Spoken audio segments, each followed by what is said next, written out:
Selamat pagi Bapak Ibu Saudara-saudari yang Tuhan Yesus kasihi. Perkenalkan saya Pendeta David Arthur Hukom, Pendeta Ketua Majelis Jemaat di GPB Jemaat Gamaliel Madiun, Mupel, Jawa Timur. Mengajak Bapak Ibu pada pagi hari ini untuk membaca dan merenungkan firman Tuhan berdasarkan Ibrani pada pasal yang ke-13 ayat 10 sampai dengan ayat 12. Ibrani pada pasal 13 ayat 10 sampai dengan ayat 12. Monggo dipersilakan untuk membuka terlebih dahulu bacaan yang akan kita baca bersama-sama. Dan bila Bapak Ibu Saudara-saudari sudah mendapatkannya, biarkanlah Alkitab Bapak Ibu Saudara-saudari terbuka. Kita berdoa mohon bimbingan Roh Kudus. Kita berdoa. Kami bersyukur kepada Tuhan untuk hari baru yang Tuhan sudah anugerahkan kepada kami.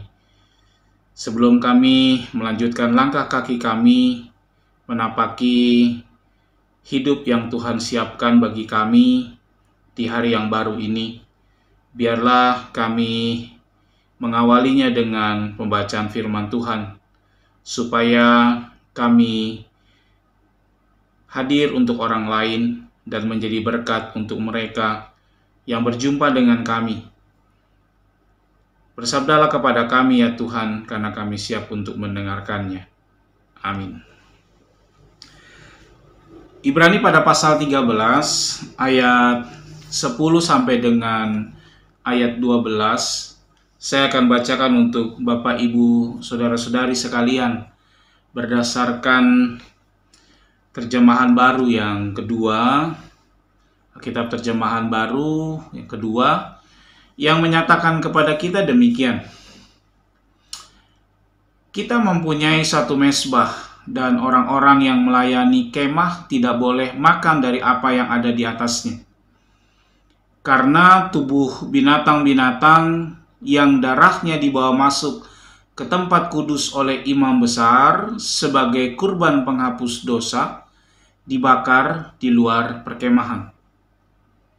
Itu jugalah sebabnya Yesus telah menderita di luar pintu gerbang untuk menguduskan umatnya dengan darahnya sendiri.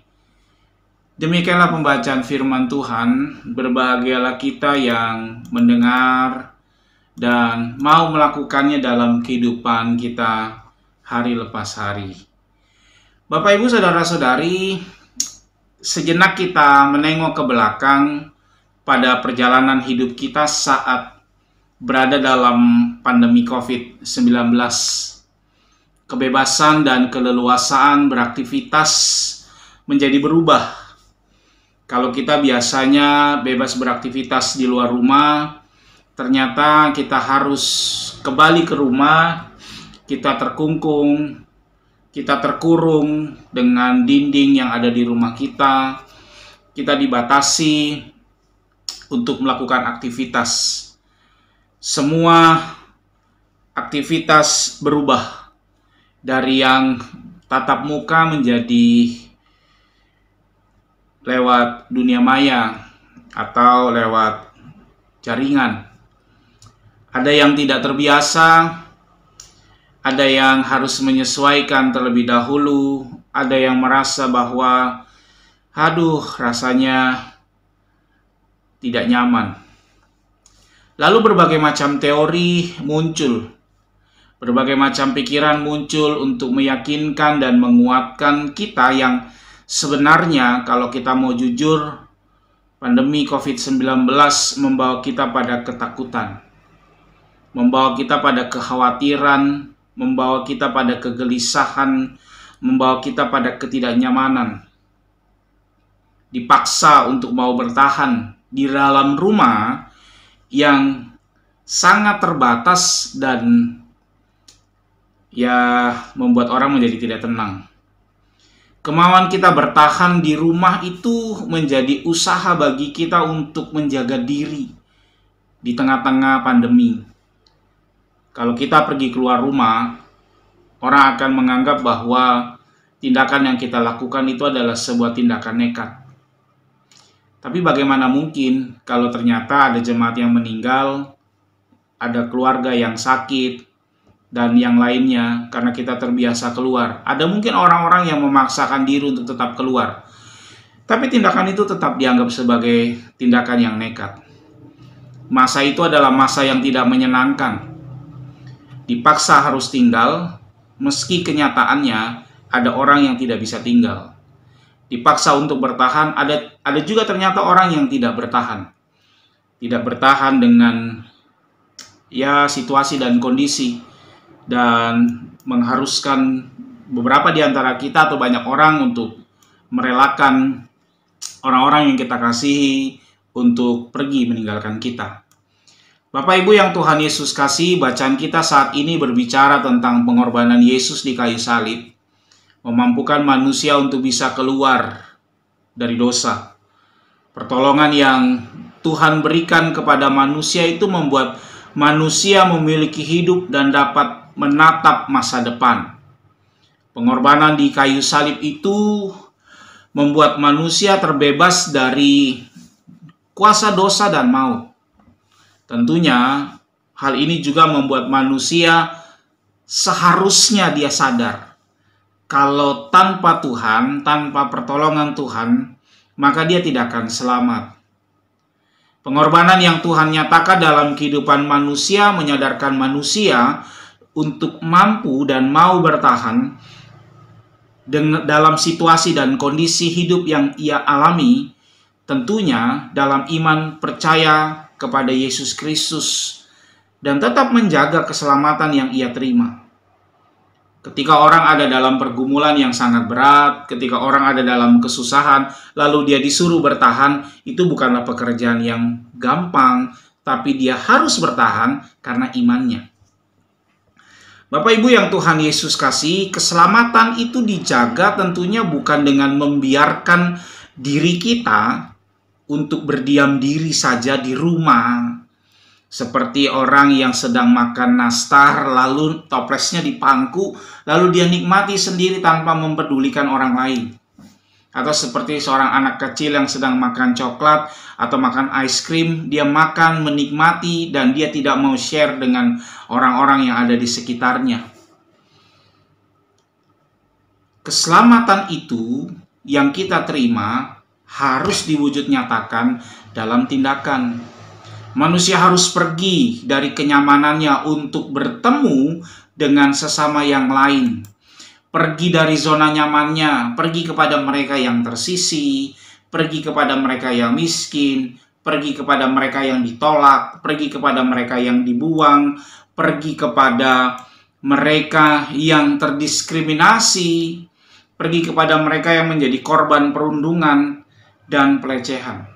Tidak hanya sekedar bicara soal teori, tidak hanya bicara soal menurut pendapat A, B, C, D, dan seterusnya. Mari lakukan tindakan itu, supaya keselamatan yang diberikan kepada kita, yang membebaskan diri kita dari dosa dan memberikan kelegaan, itu juga dirasakan oleh orang lain. Kenapa? Karena ketika mereka ada dalam keterpurukan, kita hadir untuk mereka. Pergi kepada mereka yang harus dijumpai tidaklah mudah. Tapi jika kita tidak pergi, maka cinta dan kasih Tuhan yang dinyatakan melalui pengorbanan itu tidak tersampaikan. Dengan pergi kepada mereka, kita menjumpai Kristus yang sudah berada di luar perkemahan, seperti yang diperlihatkan dalam bacaan kita. Pergi keluar perkemahan bukan berarti kita pergi meninggalkan Tuhan Yesus, tapi justru kita pergi dengan tetap beriman kepada Tuhan Yesus yang sudah bangkit lewat orang-orang yang kita jumpai dalam kehidupan kita. Keyakinan iman itulah yang memampukan kita menghidupkan pengharapan mereka yang susah, sebagai bentuk ungkapan syukur bahwa saya sudah ditebus dengan harga yang sangat mahal. Lewat sebuah pengorbanan yang dilakukan oleh Tuhan kepada saya, maka saya harus pergi kepada mereka supaya mereka punya pengharapan. Masa pengharapan itu hanya untuk saya? Kan tidak, tapi juga untuk orang lain. Keyakinan iman kepada Yesus Kristus itulah yang memampukan kita untuk tetap beriman dan tetap memberi diri untuk orang lain. Bapak Ibu yang Tuhan Yesus kasih, penebusan yang Allah nyatakan dalam Yesus Kristus memampukan kita pergi keluar menjumpai mereka yang susah dengan tetap beriman kepada Yesus Kristus. Pergi kepada mereka membuat kita menjadi berguna dan terus membuat kita berjalan dengan tujuan yang Tuhan memang berikan kepada kita. Kenapa Tuhan menciptakan kita? Untuk apa Tuhan menciptakan kita? Kenapa saya diciptakan? Kenapa saya hadir di dalam masyarakat, dalam kehidupan bergereja? Kenapa saya juga harus menjadi orang Kristen? Tentu Tuhan punya tujuan, lakukanlah itu, dan masing-masing kita mengerti kenapa Tuhan menciptakan kita dan menghadirkan kita. Oleh karenanya, Bapak Ibu Saudara-saudari, ekspresikanlah anugerah keselamatan melalui pengorbanan Yesus Kristus kepada siapapun yang kita jumpai dalam kehidupan kita. Selamat melanjutkan kehidupan Bapak Ibu Saudara-saudari di hari yang baru ini. Yakinlah bahwa kehadiran Bapak Ibu Saudara-saudari menjadi berkat bagi orang lain. Selamat pagi. Tuhan Yesus memberkati Bapak Ibu Saudara-saudari sekalian. Bapak Ibu yang Tuhan Yesus kasih, mari kita satu di dalam doa. Kita berdoa. Terima kasih Tuhan kalau kami sudah boleh membaca dan merenungkan firman-Mu. Biarlah kami boleh mengerti, terus mendalami, terus menggali kebenaran firman-Mu, dan menjadikan firman Tuhan sebagai pegangan kehidupan kami, supaya ketika kami hadir, kami menjadi berkat bagi setiap orang yang berjumpa dengan kami. Tuhan berkati hati dan pikiran kami, Tuhan berkati pikiran dan perkataan kami, Tuhan berkati tindakan kami, Tuhan berkati pelayanan kami, Tuhan berkati segala sesuatu yang kami lakukan di sepanjang hari ini. Biarlah kehadiran kami boleh menjadi teladan bagi orang-orang yang kami jumpai. Kami boleh menyemangati mereka yang ditolak, mereka yang dibuang, mereka yang tersisih, mereka yang terdiskriminasi, mereka yang memiliki berbagai macam pergumulan, mereka yang susah hati pun kami hadir untuk mereka. Biarlah kami dimampukan untuk menjadi alat Tuhan yang menghadirkan damai sejahtera. Kami dimampukan untuk bisa menjaga alam semesta ini, supaya alam semesta ini tetap penuh dengan kebaikan. Bersama-sama dengan manusia yang lain, bersama-sama dengan ciptaan Tuhan lainnya, kami boleh saling menghargai dan menghormati. Biarlah Tuhan Kau yang menjaga dan melindungi kami dalam setiap aktivitas kami di sepanjang hari ini. Jauhkan kami dari segala kuasa-kuasa kegelapan, roh-roh jahat, mara bahaya malapetaka, dan sakit penyakit. Di dalam nama Tuhan kami Yesus Kristus kami sudah berdoa. Amin. Bapak Ibu Saudara-saudari yang Tuhan Yesus kasih, terima kasih. Selamat melanjutkan kehidupan yang Tuhan anugerahkan kepada Bapak Ibu bersama-sama dengan keluarga, dengan teman, dengan sahabat, dengan siapapun. Seiman atau tidak seiman, siapapun mereka, hadirlah untuk menjadi berkat bagi mereka.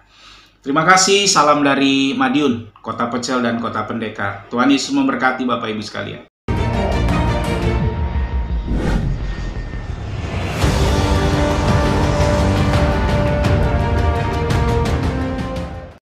Sekolah Tinggi Ilmu Kesehatan, Gria Husada Surabaya, membuka penerimaan mahasiswa baru tahun ajaran 2023 sampai 2024. Sekolah Tinggi Ilmu Kesehatan Gria Husada terakreditasi BAN PTB dengan menawarkan 2 program studi, yaitu pertama, D3 Kebidanan, kedua, Administrasi Rumah Sakit. Ada juga fasilitas yang memadai seperti asrama putri, perpustakaan, gazebo dan hotspot area, dan masih banyak lagi. Pendaftaran gelombang pertama dibuka pada Desember 2022 sampai Februari 2023. Gelombang kedua dibuka pada Maret 2023 sampai Mei 2023. Gelombang ketiga dibuka pada Juni 2023 sampai September 2023. Untuk informasi lebih lanjut dapat menghubungi nomor di bawah ini.